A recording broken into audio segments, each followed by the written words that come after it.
7-8টা সভা করছি, এরা মানে না।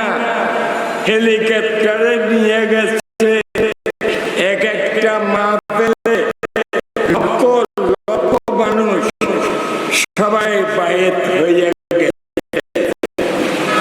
আপনারা তো কোনদিন বললেন না হুজুর আমাদেরকে একটু বাইআত করান, কোনদিন মাদ্রাসায় গেলেন না আমাদেরকে একটু বাইআত করান। চার ইমাম, ইমাম আবু হানিফা, ইমাম মালিক, ইমাম শাফিঈ, আহমদ ইবনে হাম্বল, এদের পিঠ দেখতে পারে, আপনাদের পিঠ